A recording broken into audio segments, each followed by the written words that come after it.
A question lies at the heart of Dream of the Red Chamber. Why are the women awake, while the men remain lost in dreams? In the Jia household, where tradition and ambition drift like incense smoke, most men sleep in a shared illusion, but some women see clearly, moving with sharp insight in a world ruled by men.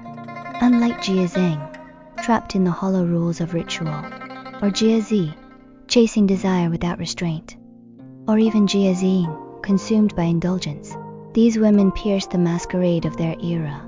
Even Xue Baochai, idealistic and convinced that a daughter is made of water, cannot match their acuity. They are not merely experiences of emotion, they are seers of fate. They inhabit constraints yet perceive the illusion behind them with spiritual sharpness. This is a requiem for the awakened, a song for souls that refuse to close their eyes in a world destined to crumble, for the dignity and sorrow that awareness demands. Lin Daiyu's Awakening is a poem written in life itself. Her female consciousness is a fierce defense of spiritual purity. She seeks not mundane romance, but a kindred spirit who truly comprehends her soul. When Baochai remarks, Daiyu never utters such nonsense, it is their shared, transcendent understanding that binds them, a resonance beyond worldly value. Her insistence on purity creates tension with the world. The world brands her as mean-spirited or biting. Yet these traits are, in truth, the instincts of a lucid soul, rejecting mediocrity. Her derision of Baochai's advice to study is not jealousy, but a defense of a shared spiritual sanctuary, an opposition to a society that reduces humans to social parasites. Her burial of flowers is a philosophical testament to the dignity of life. The lines 360 days, buffeted by wind and frost, reflect acute perception of her environment. Purity comes and returns to purity, signals the ultimate defense of integrity. When she repeatedly triumphs in the poetry society, she demonstrates not only exceptional talent, but confidence in engaging with men on equal spiritual ground.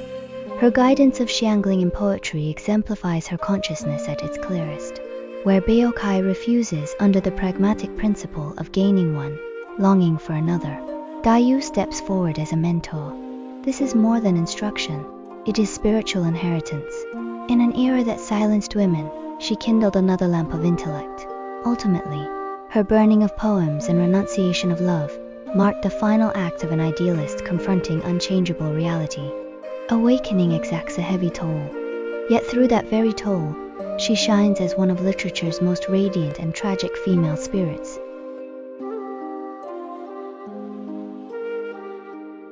Xue Baochai's awakening manifests as a serene, clear rationality.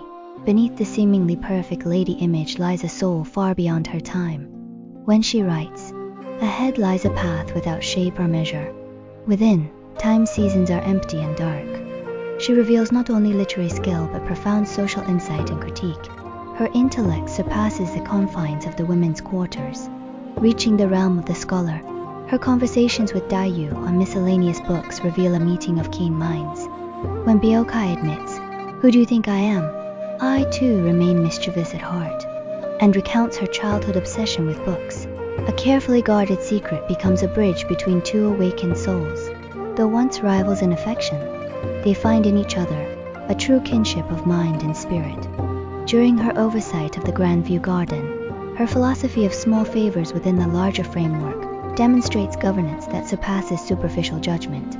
Her rationality is not cold calculation, but wisdom seeking maximal goodwill within constraints. Yet this rationality exacts a heavy toll. By marrying according to expectation, though she becomes Baoyu's official wife, she finds the title hollow. Love has chosen another. The rationally constructed world reveals its barrenness on the wedding night. Her husband's heart forever belongs elsewhere. Baochai gains social approval, but loses authentic selfhood. Her tragedy is the compromise of awakening, seeing the rules, leveraging them, but ultimately emptying herself.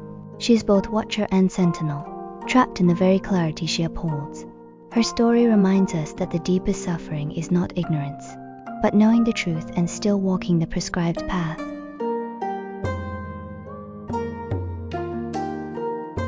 Wang Xifeng's female consciousness unfolds with a tragic brilliance. In a world entirely defined by male rules, she dons the armor of masculinity, and plays by their language to survive and dominate. This is not her natural self. It is performance, imitation, and necessity. She understands that meekness leads to destruction. So she becomes more decisive, more cunning, more ruthless than any man, ruling Ningguo Mansion, manipulating the Iron Gate Temple, extracting gain from every loan, all part of a carefully crafted persona. She's an actor on a male-dominated stage, speaking the rules that men understand, commanding awe and fear. Yet beneath this mastery lies an inescapable truth. Her power depends entirely on a system that oppresses her. She must maintain the image of the good wife, win Jiamu's favor, and constantly guard against exposure.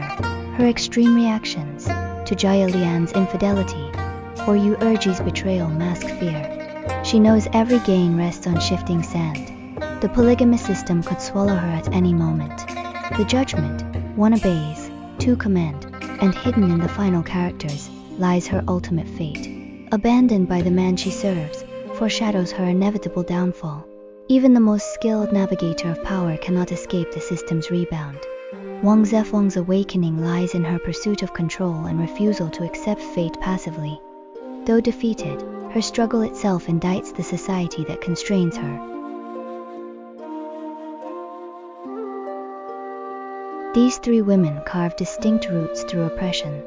Lin Daiyu protects spiritual purity through poetry, achieving a final tragic transcendence. Xue Baochai seeks autonomy within rules, trapped by the rational cage she herself built. Wang Xifeng fights in the realm of power, each victory further alienating her true self. Their relationships are complex.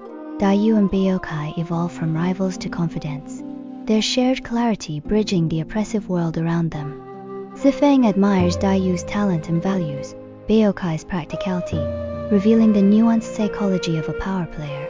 Crucially, their resonance extends beyond the men who surround them. While Baoyu lingers in idealized illusions, these women navigate thorns, unveiling reality with different, lucid approaches.